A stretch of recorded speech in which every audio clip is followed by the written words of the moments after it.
ओम शांति। आज 2 मई 2026 की मुरली के महावाक्य सुनेंगे। आज बाबा ने कहा, मीठे बच्चे, इस ड्रामा के अंदर विनाश की भारी नूंद है। तुम्हें विनाश के पहले कर्मातीत बनना है।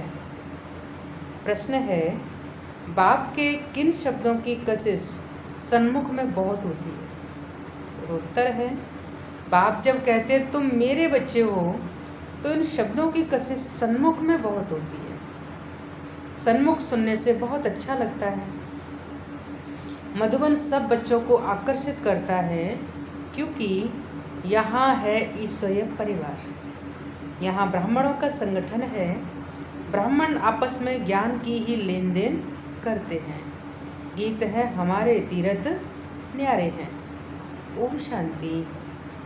बच्चे जानते हैं कि हम अविनाशी यात्रा अथवा रूहानी यात्रा पर जा रहे हैं, जिस यात्रा से हम लौटकर मृत्युलोक में नहीं आएंगे। मनुष्य तो ये बात जानते ही नहीं कि ऐसी यात्रा भी कोई होती है जहाँ से कभी लौटकर आना न पड़े। तुम लक्की स्टार्स को अभी पता पड़ा है, यह पक्का याद करना है। हम आत्माएं पार्ट बजाती हैं। उस नाटक में ऐसे नहीं कहेंगे कि मुझ आत्मा ने यह वस्त्र पहनकर पार्ट बजाया, अब घर जाते हैं। वो तो अपने को शरीर ही समझते हैं। यहाँ तुम बच्चों को ज्ञान है, हम आत्मा हैं। यह शरीर रूपी कपड़ा छोड़ फिर दूसरा जा कर के लेंगे। तो ये 84 जन्मों के पुराने कपड़े हैं, ये छोड़कर नई दुनिया में फिर नए कपड़े होंगे। ये लक्ष्मी नारायण ने नए नए कपड़े पहने हैं ना, तुम्हारी ही राजधानी के हैं। तुम भी जाए ऐसे नए दैवीय कपड़े पहनेंगी। यहाँ तो कहते हैं, मुझ निर्गुण हारे में कोई गुण नहीं, आप ही फिर ऐसा गुणवान बनाते हैं। बाबा कहे, बाप ही फिर ऐसा गुणवान बनाते हैं। बाप कहते हैं, मेरा भी पार्ट है, आकर फिर तुमको वॉइसलेस बनाता हूँ। यहाँ यह है जीवन बंद धाम, रावण राज्य है। यह तुम्हारी बुद्धि में है। हम पतित से पावन, फिर पावन से पतित कैसे बनते हैं? तुम बच्चे जानते हो, कलयुग है अंधेरा, रावण का राज्य अब अंत है। राम राज्य की अब आदि होनी है। अभी है संगम। कल्प के संगम युगे बाप को ही आना पड़ता है। दुनिया वाले भी अब यह समझ रहे हैं कि अब विनाश का समय है और स्थापना अर्थ भगवान कहाँ गुप्त वेश में है। अब गुप्त वेश में तो तुम आत्माएं भी हो। आत्मा अलग है, शरीर अलग है। तो यह मनुष्य चोला गुप्त वेश है। बाप को भी इसमें आना है। तुम्हारे शरीर पर नाम पढ़ते हैं, उनको तो शरीर है नहीं। तुम भी आत्मा हो, वह भी आत्मा है। आत्मा का आत्मा के साथ अब मोह हुआ है। गाते भी है, और संग तोड़ तुम संग जोड़ेंगे। जैसे आप मोहजीत हो वैसे हम भी बनेंगे। बाबा बहुत मोहजीत है। कितने ढेर बच्चे हैं जो काम चिता पर बैठ जल गए। परम पिता परमात्मा आते ही हैं पुरानी दुनिया का विनाश कराने। फिर मोह कैसे होगा? पतितों का जब विनाश हो तब तो शांति का राज्य हो।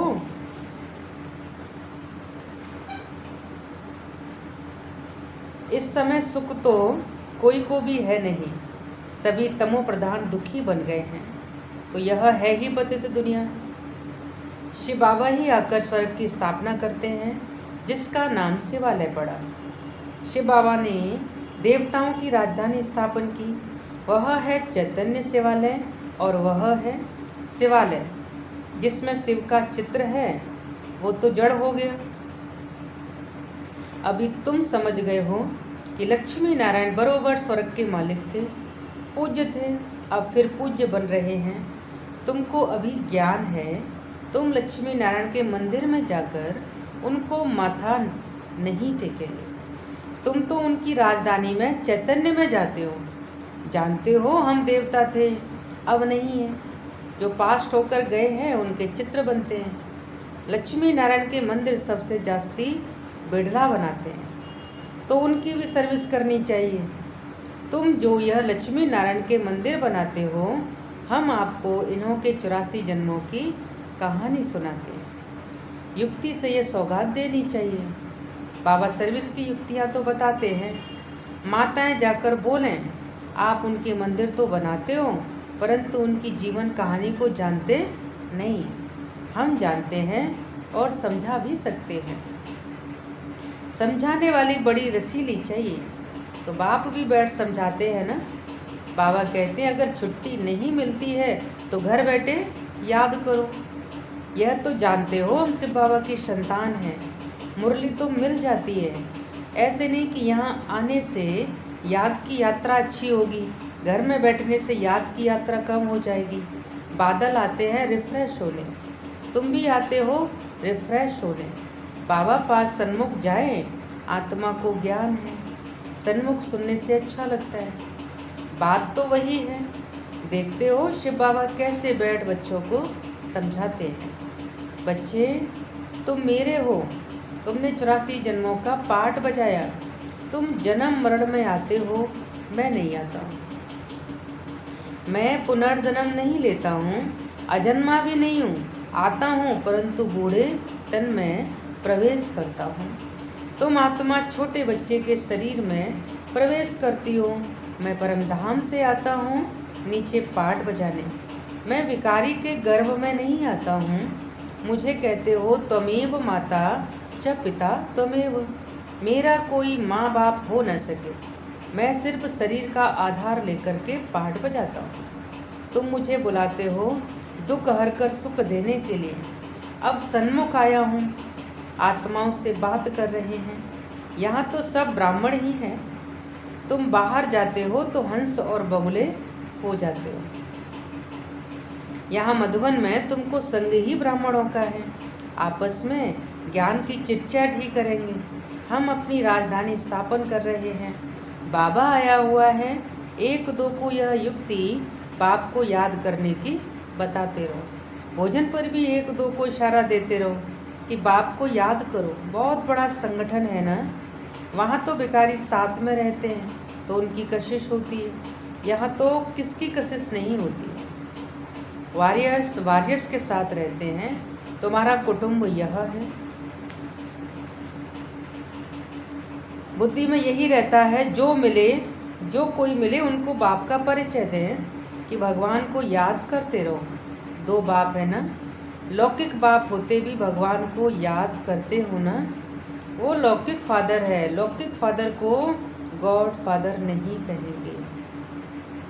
यह है पारलौकिक बाप, तो जरूर गॉड फादर से वर्षा मिलता होगा। ऐसे ऐसे भूं भूं करते रहो। तुम ब्राह्मण हो ना। सन्यासी भी भूं भूं करते रहते हैं।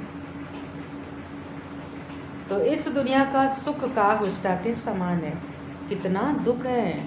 वह तो है हठयोगी, निवृत्ति मार्ग वाले। उनका धर्म ही अलग है। तुम जानते हो सतयुग में हम कितना सुखी पवित्र रहते हैं। भारत पवित्र मार्ग का था। देवी देवताओं का राज्य था। जो पवित्र थे वही पतित बने हैं। पुकारते भी रहते हैं, हे पतित पावन आओ, और फिर कह देते हैं परमात्मा सर्वव्यापी है। हम जाकर ज्योति ज्योत समाएंगे। पुनर्जन्म को भी नहीं मानते। अनेक मतें हैं ना। दिन प्रतिदिन वृद्धि होती रहती है। यह भी बताना है कि सन्यासियों की वृद्धि कैसे होती है। नागों की भी वृद्धि होती है ना। जिसका जो धर्म है उसमें ही रहने से फिर अंतमति सो गति हो जाती है। जिसका जो जास्ती अभ्यास करते हैं, जैसे कोई शास्त्र आदि पढ़ते हैं, तो अंतमति सो गति, फिर छोटेपन में ही शास्त्र कंठ हो जाते हैं, है ना। अभी बाप कहते हैं मैं फलाना हूँ, यह हूँ, तो यह सब देहाभिमान की बातें छोड़ दो। अपने को अशरीरी आत्मा समझो और बाप को याद करो। इस शरीर को देखते हुए भी नहीं देखो। देह सहित देह के जो संबंध आदि हैं सबको छोड़ो। अपने को आत्मा निश्चय करो। परमात्मा को याद करो। इसमें टाइम बहुत लगता है, माया याद करने नहीं देती है, नहीं तो वानप्रस्थी के लिए बहुत सहज है। बाप खुद कहते हैं अभी तुम छोटे बड़े सब की वानप्रस्थ अवस्था है। एक तरफ विनाश भी होता रहेगा और दूसरी तरफ जन्म भी लेते रहेंगे। पुनर्जन्म लेना होगा तो आ जाएंगे, बच्चे भी पैदा होंगे, फिर विनाश भी हो जाएगा। यह तो तुम जानते हो, कोई गर्भ में होंगे, कोई कहाँ, सब खत्म हो जाएंगे। सब अपना हिसाब चुकतू कर वापस जाएंगे। हिसाब किताब रहा हुआ होगा तो अच्छी रीति सजाए खानी पड़ेंगी, फिर वह भी हल्का हो जाएगा। ऐसे नहीं कि योग में भी रहो और पाप भी करते रहो। कई बच्चे एक तरफ चार्ट भी लिखते रहते हैं और फिर कहते हैं माया ने मुंह काला कर दिया, माया ने हरा दिया, तो कच्चा कहेंगे ना। तो बाप समझाते हैं कि तुम ऐसे समझो कि हम थोड़े दिन यहाँ हैं फिर चले जाएंगे। इन सब का विनाश हो रहा है। बाप कहते हैं मुझे याद करो तो विक्रम विनाश होंगे। अपना चार्ट देखते रहो। हम कितनों को रास्ता बताते हैं और पुरुषार्थ कराते हैं। तन मन धन से रूहानी सेवा में मददगार बनना पड़े। कहते हैं मन को अमन नहीं कर सकते। आत्मा तो है ही शांत। हम आत्मा अपने परम धाम में जाकर बैठेंगी। कोई दुनिया का संकल्प नहीं आएगा। ऐसे नहीं कि आंखें बंद कर अनकॉन्शियस होना है ना, आंखें बंद करके अनकॉन्शियस होना है। ऐसे बहुत सीखते भी है, 10-15 दिन अनकॉन्शियस भी हो जाते हैं। तो ये अभ्यास करते हैं, फिर इतने समय बाद जाग जाएंगे। जैसे टाइम बॉम्ब्स होते हैं ना, तो उनका भी टाइम होता है, ये इतने घंटे बाद फटेंगे। तो तुम बच्चों को पता है हम योग लगा रहे हैं। जब तमो प्रधान पिछड़ा निकलेगा, हम शतो प्रधान बन जाएंगे, तो फिर इस शरीर को छोड़ देंगे। हम अभी योग की यात्रा पर हैं, टाइम मिला हुआ है, फिर यह शरीर छोड़ना ही है, फिर सब खत्म हो जाएगा। टाइम नूदा हुआ है, फिर पिछाड़ी में मच्छरों सदृश शरीर छोड़ेंगे। विनाश होगा, तुम कर्मातीत अवस्था को पाएंगे, फिर विनाश शुरू हो जाएगा। विनाश का बड़ा भारी सीन है, यह ड्रामा में भारी नूत है। तुम जानते हो हमारी अवस्था एक रस रहेगी, खुशी में सदैव हर्षित रहेंगे। यह दुनिया तो खलास होनी ही है। जानते हैं कलप कलप संगम युग होता है, तब विनाश होता है। सिर्फ बॉम्ब्स नहीं, नेचुरल कैलेमिटीज़ भी मदद करती हैं। तो बच्चों को यह बुद्धि में रहना चाहिए। अभी हमको जाना है, जितना बाबा को याद करेंगे तो विक्रम विनाश होंगे, ऊंच पद पाएंगे, है ना। Charity begins at home. कोशिश करना चाहिए। कन्या वह जो पियर घर और ससुर घर का उद्धार करे, है ना। तो चैरिटी बिगिंस एट होम हुआ ना। सर्विस में लगा रहना चाहिए। बोलो, शिव बाबा कहते हैं मुझे याद करो तो वर्षा मिलेगा। सीधी बात है। मुझ अल्प को याद करोगे तो स्वर्ग का वर्षा तुम्हारा, विश्व के मालिक तुम बन जाएंगे। अब वर्षा पाना है तो मुझे याद करो। तो बच्चों का फर्ज है ये पैगाम देना। आगे भी दिया था, बताना है विनाश सामने खड़ा है, कलयुग के बाद सत्युग आएगा। तो बाप ही आकर वर्षा देते हैं, रावण नरकवासी बनाते हैं और बाप आकर स्वर्गवासी बनाते हैं। कहानी भारत की है, भारतवासियों को खड़ा करना है। पहले शिव के मंदिर में जाकर समझाना है। यह बाप नई सृष्टि रचने वाला है। कहते हैं मुझे याद करो तो तुम्हारे विक्रम विनाश हों। यह निराकार बाबा आए हुए हैं, ब्रह्मा द्वारा स्वर्ग की स्थापना कर रहे हैं। अब बाप और वर्षे को याद करो। 84 जन्म पूरे हुए हैं। अब हम आपको बताते हैं, अब मानो न मानो तुम्हारी मर्जी। बातें तो बड़ी अच्छी हैं।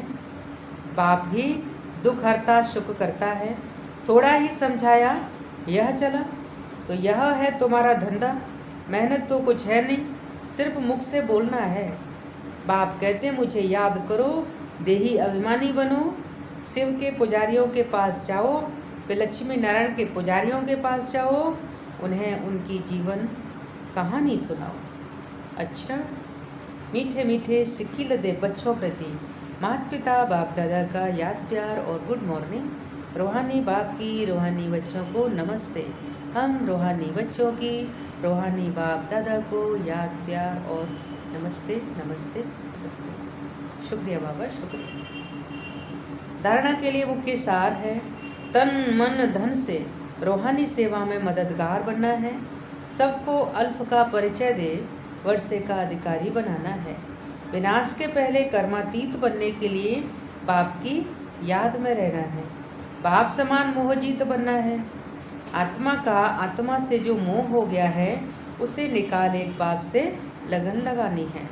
वरदान है, सर्वशक्तिवान के साथ की स्मृति द्वारा समस्याओं को दूर भगाने वाले परमात्मा स्नेही भव। जो बच्चे परमात्मा स्नेही हैं वे स्नेही को सदा साथ रखते हैं, इसीलिए कोई भी समस्या सामने नहीं आती। जिनके साथ स्वयं सर्वशक्तिवान बाप है उनके सामने समस्या ठहर नहीं सकती। समस्या पैदा हो और वहाँ ही ख़त्म कर दो तो वृद्धि नहीं होगी। अब समस्याओं का वर्थ कंट्रोल करो, समस्याओं को जन्मने नहीं देना है। सदा याद रखो कि संपूर्णता को समीप लाना है और समस्या को दूर भगाना है। स्लोगन है, प्यारे बनने का पुरुषार्थ नहीं, न्यारे बनने का पुरुषार्थ करो तो प्यारे स्वतः बन जाएंगे। अव्यक्त इशारे, सदा अचल अडोल एक रस स्थिति का अनुभव करो। समय प्रति समय अनेक प्रकार के विघ्न आते हैं। कोई अच्छे अनन्य स्टूडेंट माया के वशीभूत हो, एंटी हो जाते हैं और सेवा में डिस्टर्ब करते हैं। ऐसे समय पर घबराते तो नहीं हो।